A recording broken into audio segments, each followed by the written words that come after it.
कि BSNL versus जियो की लड़ाई जो आप और हमारे बीच में ध्यान में आई, उसमें सरकार भी बीच में आ गई है। और सरकार बीच में आई है और आप और हमने जिस प्रकार से बीएसएनएल पर विश्वास जताते हुए एक माहौल बनाकर रखा था कि भैया बीएसएनएल होगा तो ही हम मोनोपोली से बच पाएंगे जियो की से, तो आज सरकार को यह बात समझ में आ गई है और आते ही सरकार ने पासा पलट दिया है। चर्चा बजट से शुरू करते हैं। बजट निर्मला मैडम जी ने रखा, 7वीं बार रखा, इतिहास रच दिया। इस बार की बजट का थीम एम्प्लॉयमेंट रखा गया था। एम्प्लॉयमेंट के थीम में जो बजट एक्सपेंडिचर के बड़े मद निकाले गए थे कि किन में सबसे ज्यादा पैसा खर्च किया जाए, तो उसके अंदर टॉप 5 नंबर पर आईटी और टेलीकॉम था। सबसे ज्यादा बजट का 4.54 लाख करोड़ रुपए डिफेंस पर है, तो उसके बाद rural development, agriculture, home affair, education और उसके बाद आईटी ही आता है। और आईटी के इस बजट में 82,000 करोड़ रुपए और भी 83,000 करोड़ रुपए केवल बीएसएनएल के नाम पर निकाल दिए। बीएसएनएल पर पैसे खर्च करने की सरकार ने कवायद की सो की, साथ में इस पैसे का कहां उपयोग होगा यह जानकारी आप और हमें बहुत खुशी दे सकती है। खुशी इस बात की हो रही है कि कम से कम इस प्रकार जो प्राइवेट कंपनी हमारे देश में मोनोपोली की तरफ जा रही थी, जिस प्रकार से जियो ने हमारे साथ बर्ताव वो गूगल वाला किया था कि हम एक ही कंपनी है, इकलौती सर्विस प्रोवाइडर, हम दाम बढ़ा देंगे तो तुम कहां जाओगे। अब सरकार को नजर आया है कि नहीं, हम खड़े हैं और हमारा रहना जरूरी है। ऐसी स्थिति में 82,916 करोड़ रुपए अभी जो कल का बजट आया, इसमें टेक्नोलॉजी अपग्रेड और रीस्ट्रक्चरिंग के लिए सरकार द्वारा दिया गया है। दैट मींस जो लोग मजाक बनाते थे कि बीएसएनएल है, भाई साहब नहीं लगेगा, सरकार ने कहा जरूर लगेगा। हम लोग इतना पैसा इनकी स्ट्रक्चरिंग पर खर्च करेंगे कि यहां पर बीएसएनएल रिवाइव हो जाएगा। और इंटरेस्टिंग चीज जो बहुत ज्यादा मायने रखती है, यह दिखाते हुए कि जिस प्रकार से सरकार ने पहले बीएसएनएल को संभवतः इग्नोर कर दिया था, आरोप लगने लगे थे कि बीएसएनएल को बर्बाद ही सरकार कर रही है क्योंकि अंबानी प्रेम है।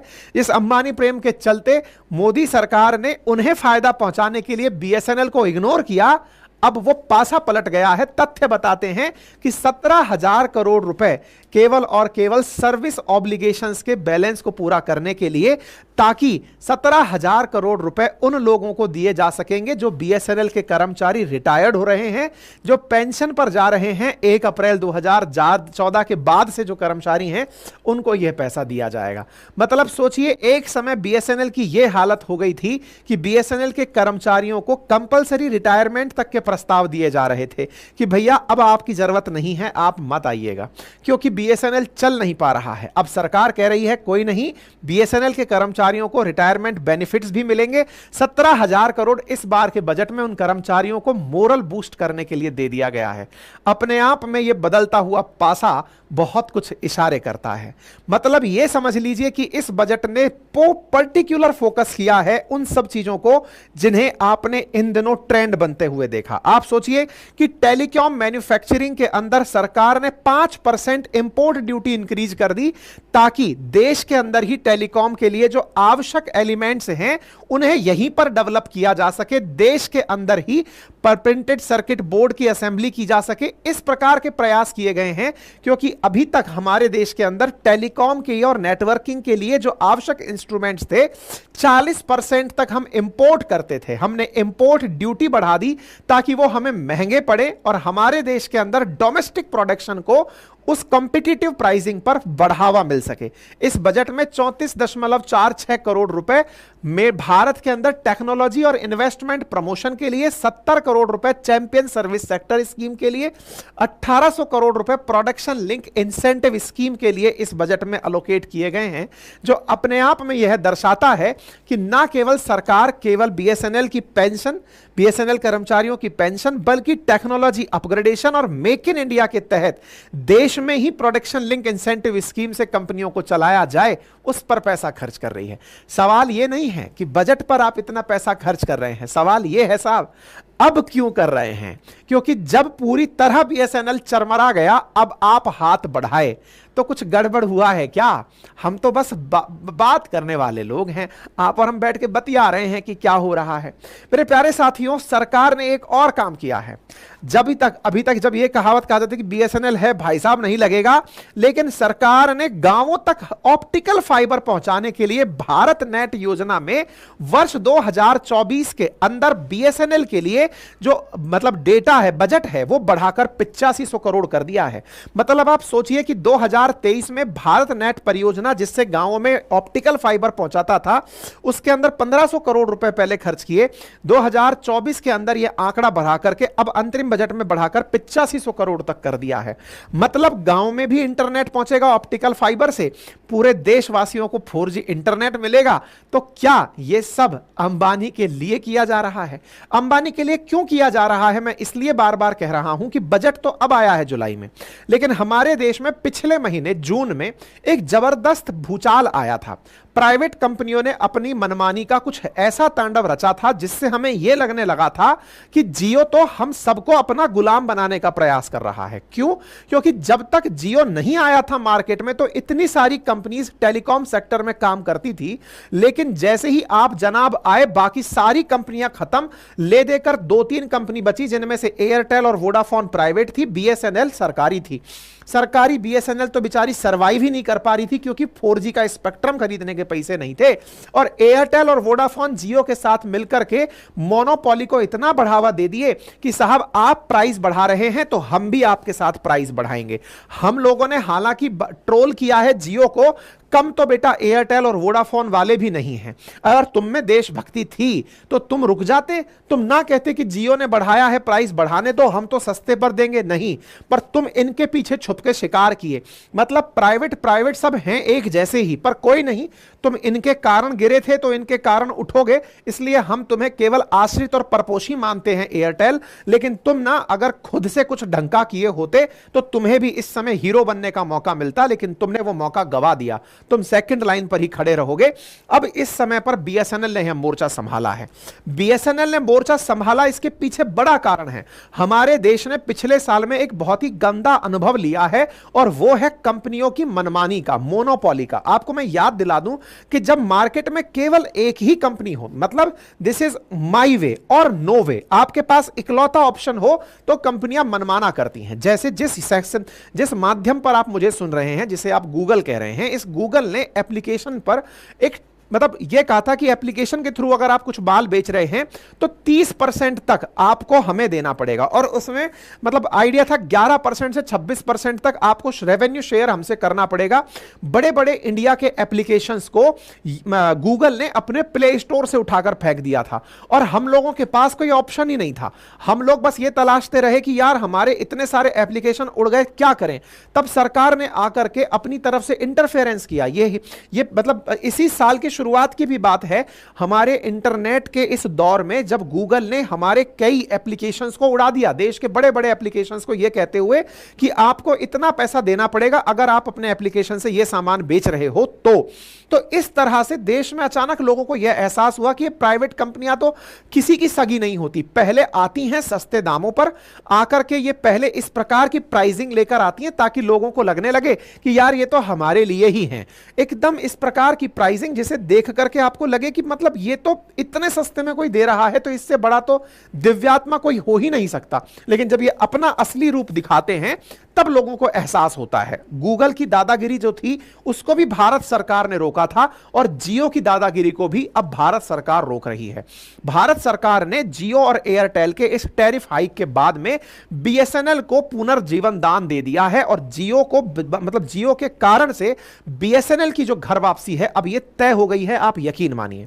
मैं इस बात को क्यों कह रहा हूं बिना तथ्यों के, इस बात को हम इसलिए नहीं कर रहे हैं क्योंकि जियो बायकॉट को पिछले हफ्ते अपन ने ट्रेंड कराया था, और उसके बाद में बीएसएनएल पर आपको जानकर आश्चर्य होगा 27 लाख नए कस्टमर पिछले महीने, मतलब जब से अपना ये 2 हफ्ते से ट्रेंड चला है ना, 27 लाख नए यूजर्स बीएसएनएल पर पहुंच गए हैं, और लगभग 2.5 लाख यूजर्स ने पोर्ट कर लिया है बीएसएनएल। और उन्हें निराशा भी नहीं होगी क्योंकि बीएसएनएल भी अब पूरी तरह कमर कस लिया है। 1000 से ज्यादा नए 4G के टावर लगा दिए गए हैं और आने वाले 2 महीने के अंदर भारत में 4G कनेक्टिविटी बीएसएनएल की जबरदस्त होगी। गांवों में, दूर दराज में, देहात में, हर जगह होगी।